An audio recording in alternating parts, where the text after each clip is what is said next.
Shalom. All praises to Yahweh, Bahashem, Yahweh Shai, Bahashem Rakak Vadash.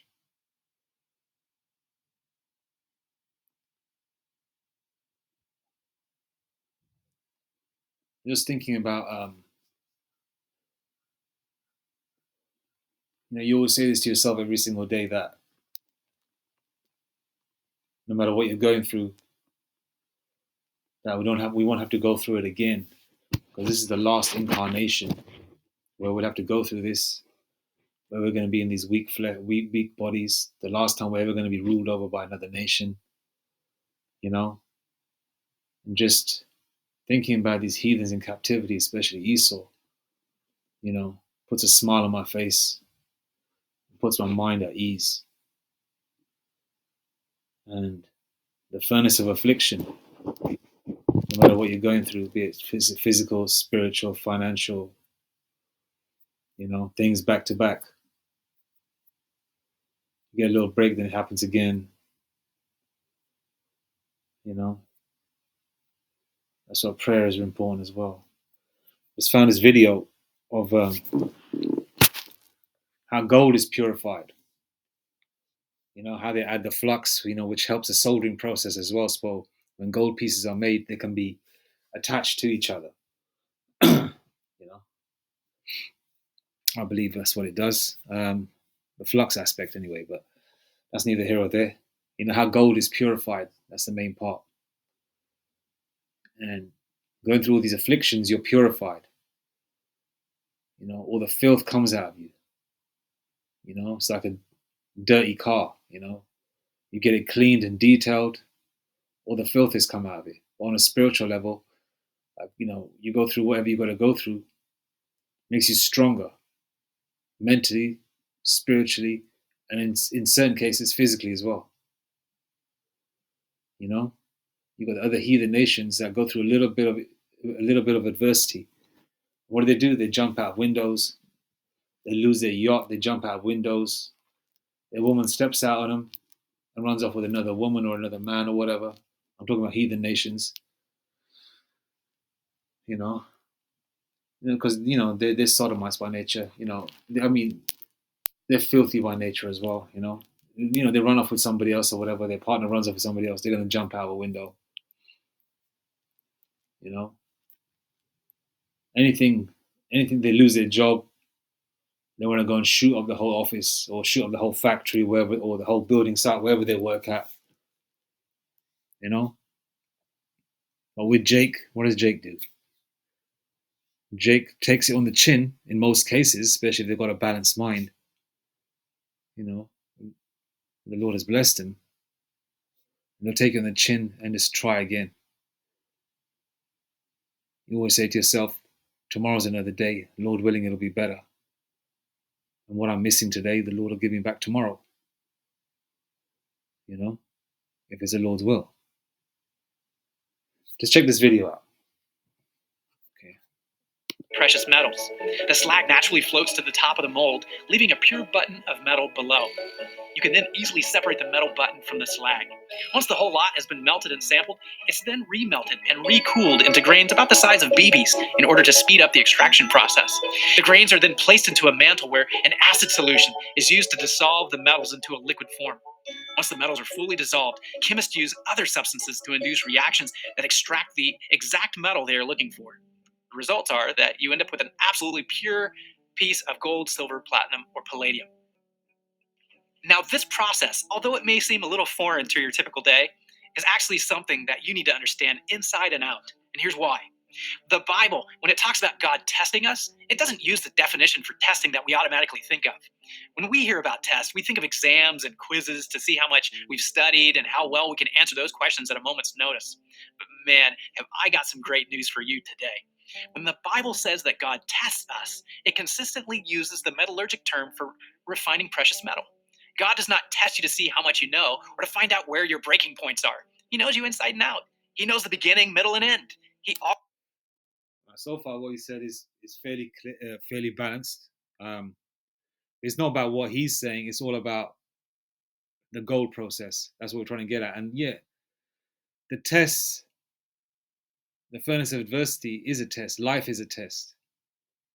right? And gold is a perfect analogy, hence the reason why the Lord has used it. Yahweh Hashem Yashai has used it as a perfect example, using gold and silver as a refining process. And that's why the elect, whoever they are in the world, go through what they go through. Already knows more about you than you do. So that's obviously why the Bible doesn't say that God is up there testing us like a difficult to please teacher at finals week. He's doing something completely different. He's trying to make you more precious. He's trying to make you more valuable, not in his eyes, but in the eyes of everyone else around you. He already values you so much that he paid the ultimate price to buy you back from the enemy. He's not testing to see how serious you are. He wants to purify you, to remove all of the things within you that are holding you.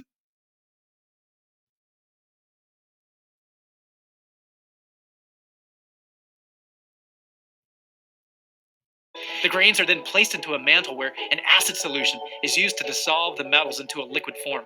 Once the metals are fully dissolved, chemists use other substances to induce reactions that extract the exact metal they are looking for. The results are that you end up with an absolutely pure piece of gold, silver, platinum, or palladium. Now, this process, although it may seem a little foreign to your typical day, is actually something that you need to understand inside and out. And here's why. The Bible, when it Okay.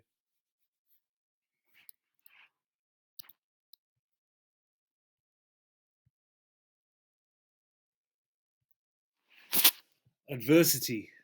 Okay. The definition of adversity is an unpleasant situation, resilience in the face of adversity. Okay. What exactly is adversity? Adversity is a state of hardship, difficulty, or misfortune that one deals with in life.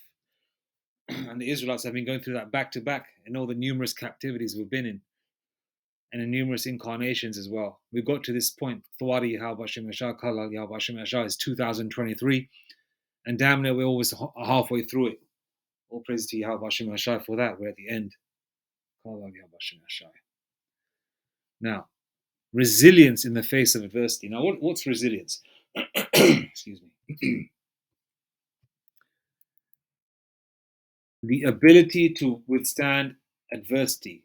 Resilience is the ability to withstand adversity and bounce back from difficult life events. Because we're getting to the point where I've been noticing as well with myself that before, things that used to really bother me used to really float around my mind, going back and forth, and I'll be talking to myself like a madman, trying to snap myself out of it. It don't bother me anymore, you know? So, with prayer and fasting, which one needs to do more, I definitely need to do more. That sort of like exercises these demons out of you. And you get to the point where you don't give a shit about certain things that were such a hindrance to yourself. You know what I'm trying to say? It's like something happens, it's not easy. And you just say to yourself, you know what? It's the Lord's decision, and you move on with it. You know what I'm trying to say? Because we can't do nothing, because everything is already ordained by Yahweh Hashem Yashai, how your life's going to be. Everything is stepped. All your steps are ordered from the day you were born, man. And the Lord say he knew us, from the womb, from the foundation of the earth. The Lord knows the elect, whoever they are in the world.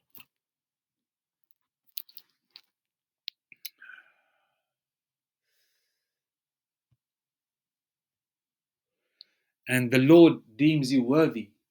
Okay, that's why you go through what you go through. Okay, just remember one thing as well.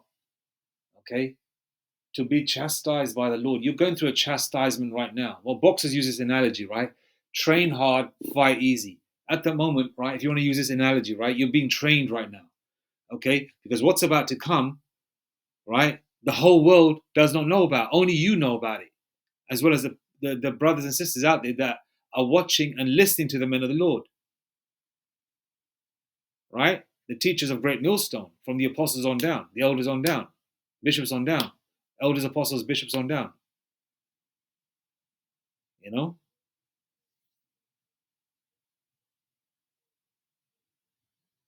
know what's coming. Others don't know what's coming. So when all hell breaks loose, they're gonna think that they're in some kind of twilight zone.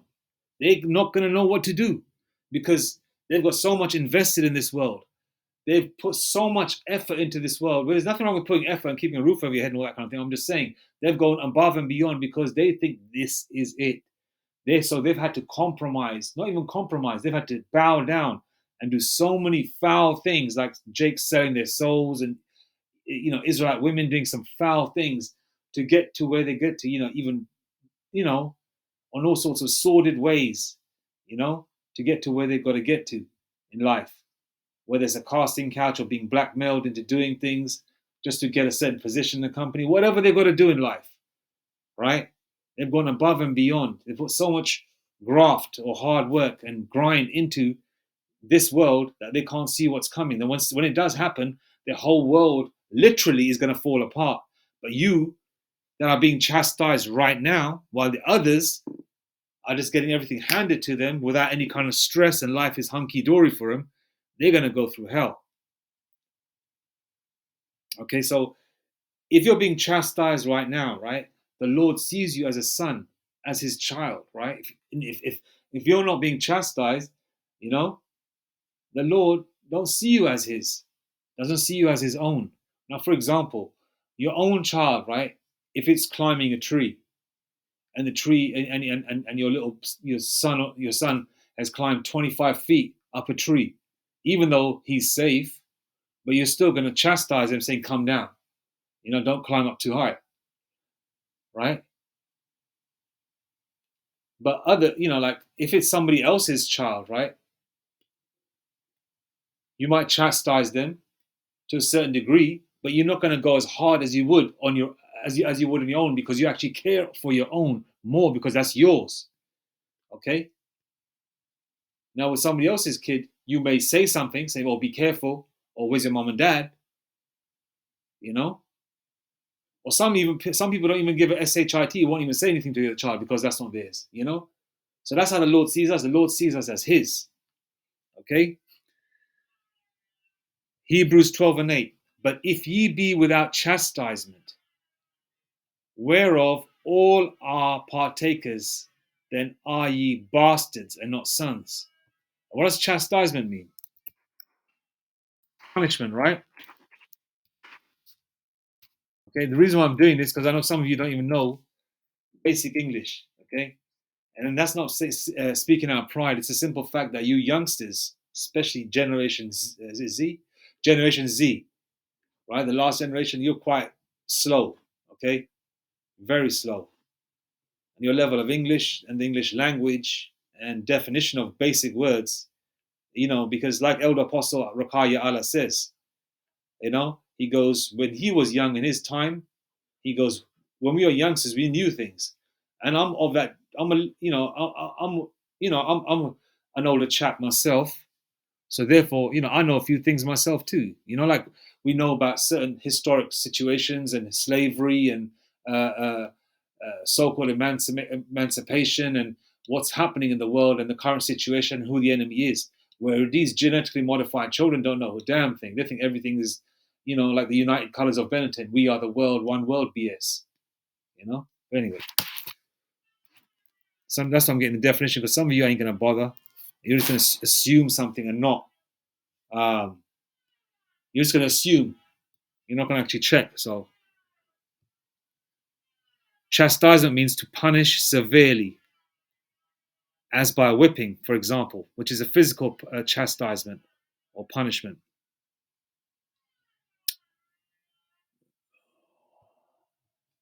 Okay? So, to punish severely. Hebrews 12:8 again. But if ye be without chastisement, which means punish severely, whereof all are partakers, then are ye bastards and not sons. So if you're not being chastised, you're a bastard. And what does bastard mean? Now, a lot of you might call somebody a bastard or a bastard, right? You're basically, okay, that's what bastard meaning. An illegitimate child. A person born of unmarried parents, an illegitimate child. Slang, a vicious, despicable, or thoroughly disliked person. Some bastard slashed the tires on my car, a person, especially a man. The poor bastard broke his leg. Okay, so there's various definitions, but the core ones, which it actually really does mean, is an illegitimate child, okay? Okay? You can add dislike to it as well. An illegitimate child or a disliked person. So therefore, right? But if ye be without chastisement, whereof all are partakers, then ye are bastards and not sons. So the Most High, doesn't like you, okay? And you're not His if you're not being chastised, especially if you're in the truth, where you know why you're being chastised. Other Jakes out there don't even know why they're being chastised, especially Jakes with the original look think that, okay, I'm being chastised because I'm so-called black. Or another Jake, that's an Israelite foreigner might not know why he or she is being chastised, or why he's being chastised. Or they might just think, oh, because I'm a person of color, or, or it's just bad luck for me, or whatever, They don't know. But you in the truth know. And you understand it's a furnace of affliction, and you come out stronger in the end, you know? As they say, water off a duck's back, right? Verse 9. Furthermore, we have had fathers of our flesh, which corrected us, and we gave them reverence, okay? Which is respect and love to our fathers, all right? Our physical fathers, the nutsack we come from, okay? Shall we not much rather be in subjection meaning under control, under the authority of the Most High, Yahweh Bashem Yahushai, okay? Shall we not much rather be in subjection unto the Father of spirits and live? Who's the Father of spirits? Abanoah Yahweh, Bahashem Yahushai. And who's the first spirit He created? Malak Hamashiach Yahushai He created. Okay? First spirit. So He's a Father of spirits. Verse 10. For they verily for a few days chastened us after their own pleasure, but He for our profit, that we might be partakers of His holiness. Let's read a couple more verses. Okay, let's read verse 11. Pretty much finish up there then. Now, no chastening for the present seemeth to be joyous, which it isn't, but grievous, which is horrible. Nevertheless, afterward it yielded the peaceable fruit of righteousness unto them which are exercised thereby. Okay? Therefore, you've grown from it. You feel better from it. A simple analogy would be, okay, this is me speaking as a man, is like you don't feel like working out that morning. You've got up, you've done your prayers, you don't feel like working out that morning. But you said, oh man, I've got to do my legs today, or I've got to do my shoulders today, whatever you got to do. You work out, whatever. You're running, I've got to run 3 miles today.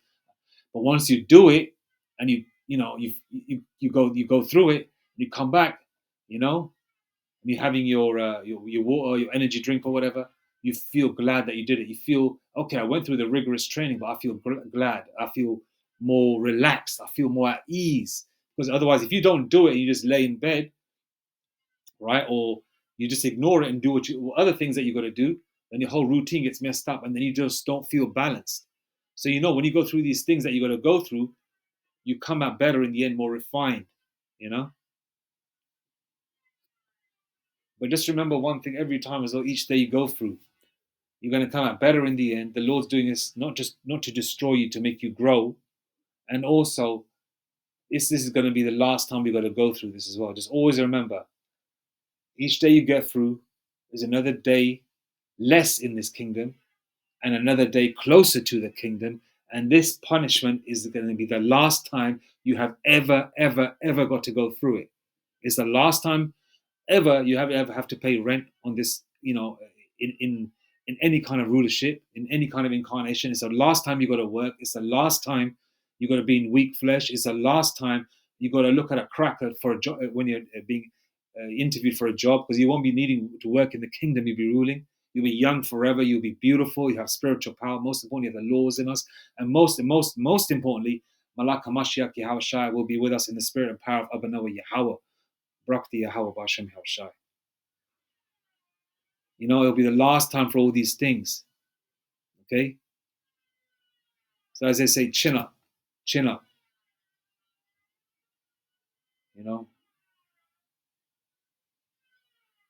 Well, this is not going to last forever. I was listening to a song yesterday by 50 Cent, one of his old albums from his G Unit days. I don't really listen to too much of that stuff. You just sometimes listen to it when you're training. The song's called "Things Change." And things do change. Nothing stays the same. You pick the meat from the bones, because you know what 50 Cent was rapping about in those days, right? Things do change. Nothing stays the same forever. So you just don't know when blessings are gonna come. You just don't know where there's gonna be just a minute, hour, second day where the Lord's gonna say, "That's it. No more Esau's rulership." 2 Ezra 6 verse 9, man. Esau is the end of the world, and Jacob is the beginning of it that followeth. Let's read some more. Isaiah 48 verse 10. Behold, I have refined thee, but not with silver. I have chosen thee in the furnace of affliction. Yahushua has chosen us in the furnace of affliction. Verse 11. For mine own sake, even for my own sake, will I do it. For how should my name be polluted? And I will not give my glory unto another. Verse 12. Hearken unto me, listen unto me, which means listen. O Jacob and Israel, which is southern and northern kingdom, my called. Hearken unto me, O Jacob and Israel, my called. I am he, I am the first, I am also the last. I am first, I also am the last, which is Alpha and Omega, which is Yahushua is the first and the last, man. The Lord has called you, knocked on the door. I'm sure a lot of you heard that spiritual knock on the door when it's early hours of the morning, because I've heard it.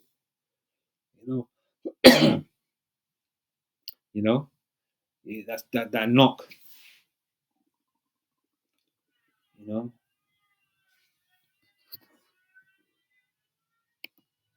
Ecclesiasticus 2 verse 5.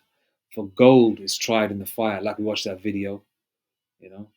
There's other detailed videos also. How gold is purified, the process of purifying gold. So you get all the filth and other toxins out, and it comes to be pure 24 karat gold. Real gold. Like they wear in the East, because in the East they wear a lot of 22 karat gold jewelry. Why is it 22 karat? They keep the 22 so it's as pure as possible, so they can still put precious stones. But 22 karat is still a little too soft for some jewelers to put precious stones in, because it's real soft gold, isn't it? It's not soft like butter or anything, but for a precious metal, So that's why it's diluted a lot. But otherwise, pure gold is 24 karat gold on this side, right? Obviously, in the kingdom, the gold will be even more pure. It'll be the purest gold on earth. Is it the gold of youth? How do you say the gold?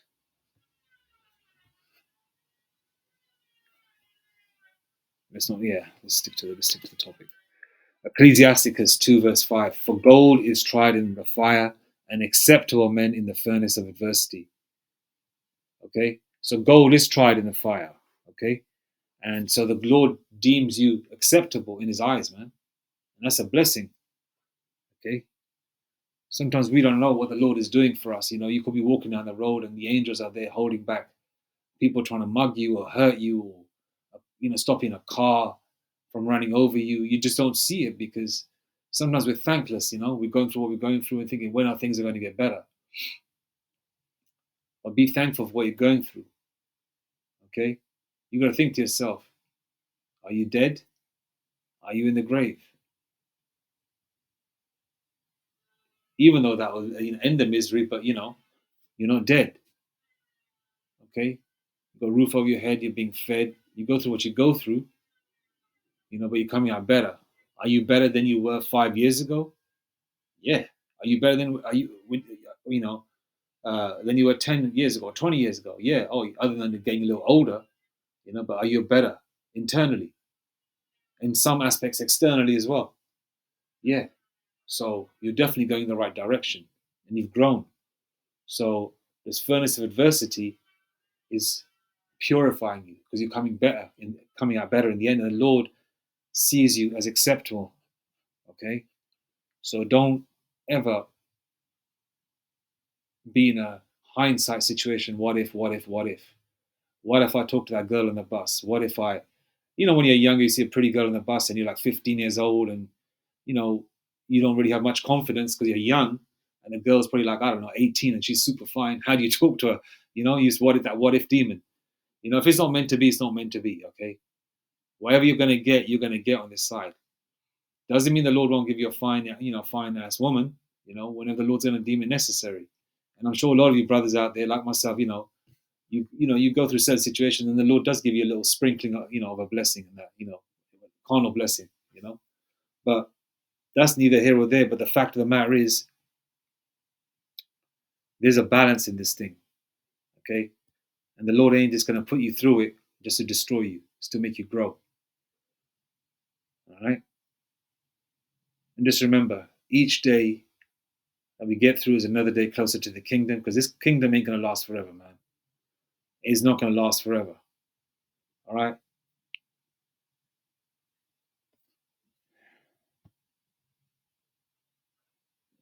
Okay?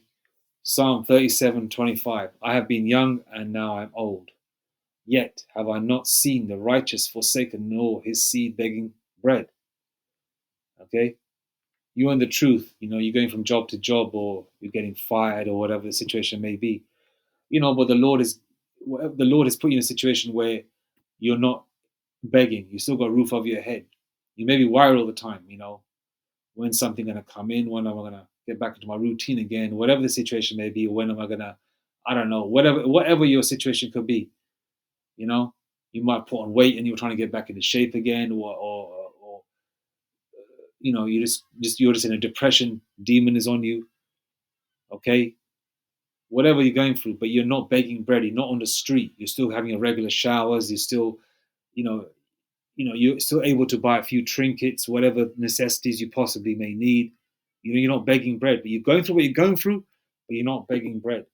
Okay, so therefore the Lord deems you as acceptable, and the Lord, hopefully, Lord willing, you are part of that righteous generation, that generation of the first fruits that was chosen from the beginning. Okay, all right, because really, to beg bread that way, to beg in the street, like these Edomites are, that's a curse, and that's them falling, which is a beautiful sign.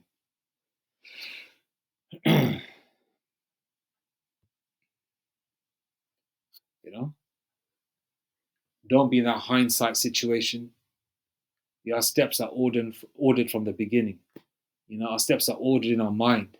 Okay, the Lord, Yahweh Shem Shai, orders our steps on a daily basis, every second. What are you going to do? When you're going to scratch your chin, when you're going to scratch your head. Every little small, minute, meticulous, every single minute thing is ordered by the Lord.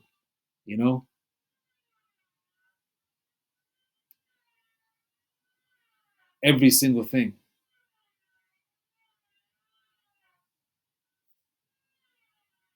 Proverbs 3 and 5. Trust in the Lord, Yahweh Bahashem, Yahweh Shai, with all thine heart, and lean not unto thine own understanding. Verse 6. In all thy ways acknowledge him, and he shall direct thy paths. I'll give you an example. I sometimes you get into a situation where you're working out, you could be listening to music, or you could be watching some folly on YouTube, like, I don't know, prank videos or whatever, for example. You got some silly prank videos online. And then the spirit is telling you, nope, now it's time to watch a video. The elders have posted a video, and it's time to watch a video or to make a video yourself, whatever knowledge the Lord has blessed you with, You get that little knock, spiritual knock. I don't know how to explain it. Like someone knocking you on your head saying, time to watch that. And you try and ignore it, thinking that, no, I already watched the video today, which is a silly thing to think about, but demons mess with you. And then as soon as you stop watching that folly video and you start watching a video of one of the elders or apostles or one of your favorite camps, right? Once you finish watching it and learning and absorbing it, you feel better. You feel so much better, man. or you prayed, you feel better, or you made a video, you feel better. So acknowledge the Lord in all thy ways, acknowledge Him, and He shall direct thy paths.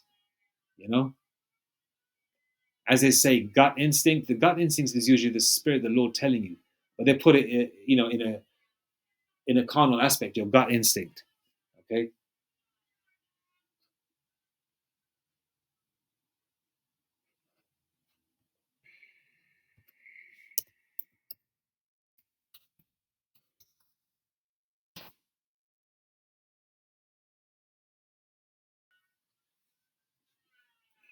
So don't worry about hindsight.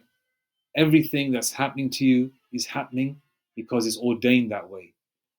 Everything, you know, that's occurring in your life is happening because it's ordained that way. From the way you look, your height, build, everything has been ordained by the Lord. You can't change that. So be happy that you are where you are. You are in the truth. You have the Lord's name. You pray in the name. You've grown. Okay. You may not be where you want to be in this world, but then again, do you really want to be where other people are in this world, especially the ones that have sold out? Okay. Now, don't get it Don't be simple thinking that, oh, I can't have nice things. You can have nice things in this world. You can look good, do all that kind of stuff. Okay. And you can even earn a few quid. Okay. A few bucks, lawfully, of course. But you ought to put the Most High Yahweh Hashem Hashai first, And I even say that to myself, This is pep talk for me as well as any of my people that listen, you know. And I know it's easier said than done, but the greatest thing is that what Job has said here in the spirit and power of Yahweh Hashem Hashai, Job 14 verse 5, the Lord Yahweh Hashem Hashai has pinpointed a time,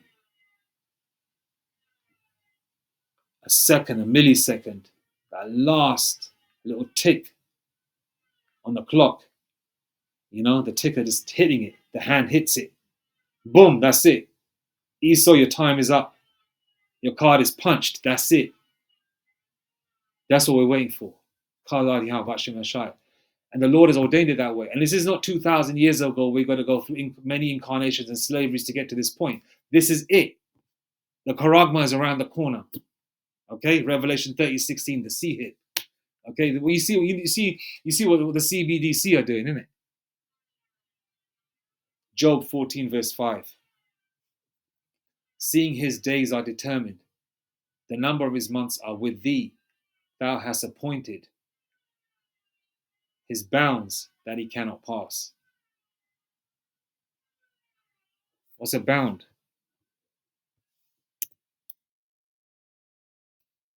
Bound definition.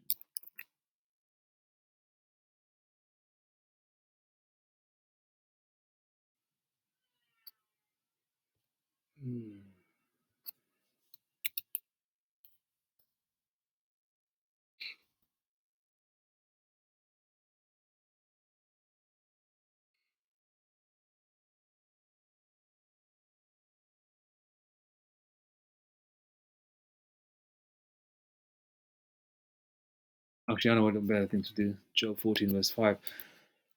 Bound is a level that you cannot pass, okay? That's what it means ultimately. But the reason why I'm going to definitions is because a lot of Jakes don't check. It's NLT, right? Translation.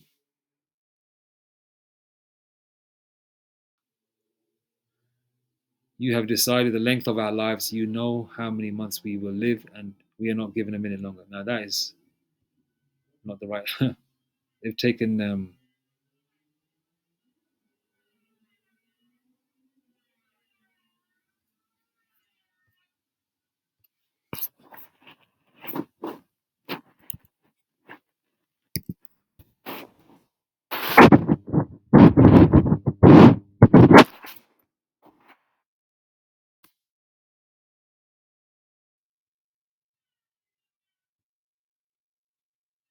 Bounds. Walk or run with leaping strides. A leaping movement towards or over something. Okay. Now you're walking towards something, you're trying to leap over something, okay? Now you're trying, which means you're trying to leap over or bound over a wall, okay? Now here, the Lord has appointed his bounds that he cannot pass. So Esau has time where there's going to be a wall he won't be able to leap over. And that's basically the Lord cutting Esau's time short. Okay, that's Revelation 12, verse 12. And also the righteous, the Lord has sped up the time for, the elect's sake as well. All right? And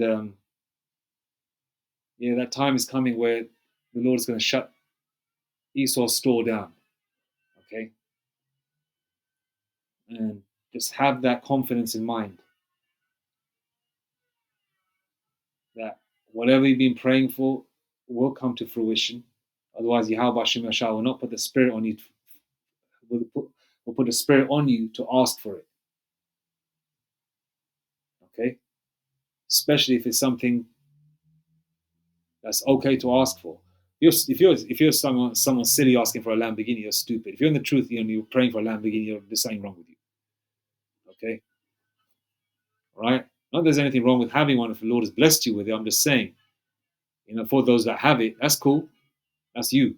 But if you're praying for that, that's, especially at this time, that's silly. I'm just talking about things that are a necessity, that's a need, and that's also a lawful one.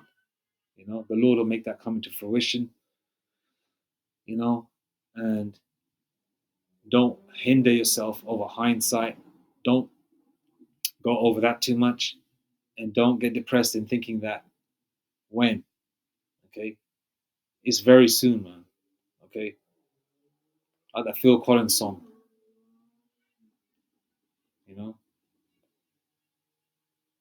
don't know the exact words, but it says, something in the air tonight, Yes, it is something in the air tonight, if the words are correct. But anyway, just wanted to speak on this particular topic of adversity and hindsight, and not dwelling on the fact that we're in captivity. Just dwell on the fact that you are in the truth. Dwell on the happiness that you're in the truth, that you're blessed to go and be in the truth. That and the Lord has deemed you worthy to go through chastisement, and you're coming out stronger in the end. Always compare your life to how it was before.